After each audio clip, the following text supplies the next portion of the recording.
this weekend, Donald Trump said, and I quote, "Let's not waste time and energy on Jeffrey Epstein, somebody that nobody cares about." Well, Mr. President, a lot of people actually care. Donald Trump Jr., the president's own son, has tweeted dozens of times about this case. FBI Director Kash Patel swore under oath. Now, in February, our Attorney General Pam Bondi told Fox News that Epstein's client list was, again, and I quote, "sitting on my desk right now to review." And this weekend, Donald Trump claimed that the files were written by Obama, Hillary Clinton, and the Biden administration. Someone is lying, and someone is trying to hide something. Epstein told one writer, and I quote, "I was Donald Trump's closest friend for 10 years.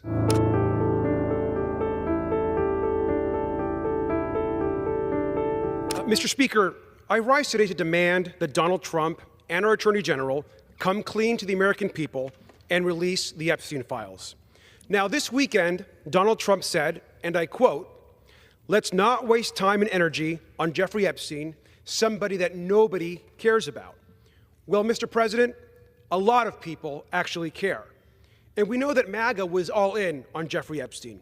Now, my Republican colleagues have sent letters, they've posted, they've demanded disclosure. Donald Trump Jr., the president's own son, has tweeted dozens of times about this case. FBI Director Kash Patel swore under oath in front of the Senate that he would be transparent with the American public and release the Epstein files. He said, and I want to quote, "Make sure the American public knows the full weight of what happened," that he would do that. That was his quote. Now, in February, our Attorney General Pam Bondi told Fox News that Epstein's client list was, again, and I quote, "sitting on my desk right now to review," end quote. Now, they claim there was never a list. And this weekend, Donald Trump claimed that the files were written by Obama, Hillary Clinton, and the Biden administration. These are bizarre reversals. And it's obvious to the American public. Someone is lying, and someone is trying to hide something. So let's look at the facts.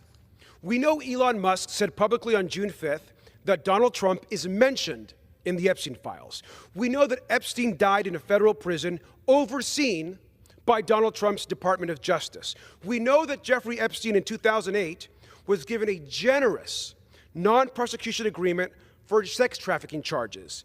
Now, that agreement let him continue his criminal activities, and that agreement was offered by Alexandra Acosta, who was Donald Trump's chosen Secretary of Labor.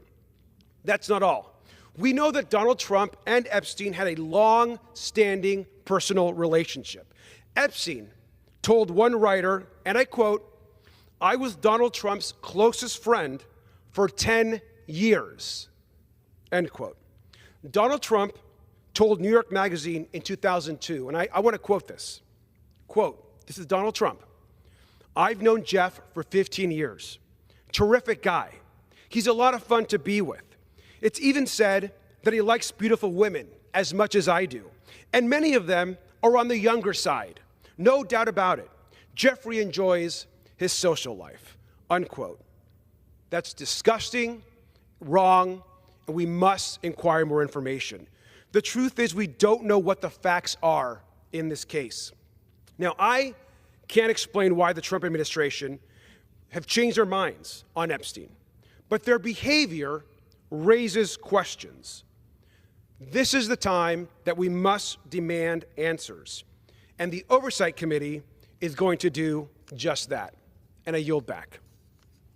The gentleman yields back. Members are reminded to refrain from engaging in personalities towards the President and to direct them towards the chair. The chair recognizes the gentlelady from Indiana, Ms. Spartz, for 5 minutes. Mr. Speaker, I rise today to honor the late Jim Irsay, longtime owner and CEO of the Indianapolis Colts. Mr. Irsay grew up surrounded by the family atmosphere of the Colts organization.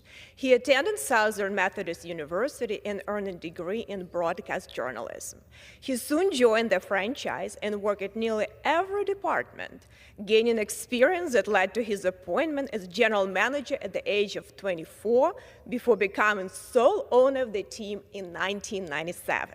The Irsay family made history by bringing the Colts to Indianapolis in 1984, a transformational move that forever changed the city's sports landscape.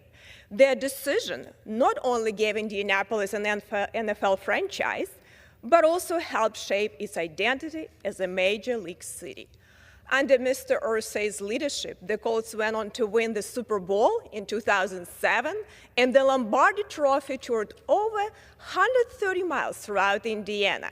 During the tour, the Colts raised over $225,000 for charity, benefiting local communities. Mr. Irsay left a lasting mark on the city's skyline by leading the development of Lucas Oil Stadium.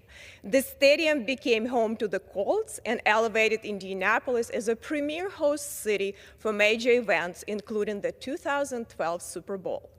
When the COVID-19 pandemic hit Indianapolis, Mr. Irsay chose action and personally led a fundraising drive, raising over $1.3 million in 48 hours to provide emergency meals and resources to those in need across the city.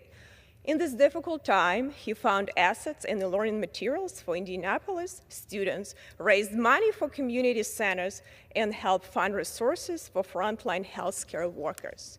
Continuously charitably minded, Mr. Irsay and his family launched a mental health program in Indiana called Kicking the Stigma, aimed at educating and raising mental health awareness with the goal of ending the stigma surrounding mental health.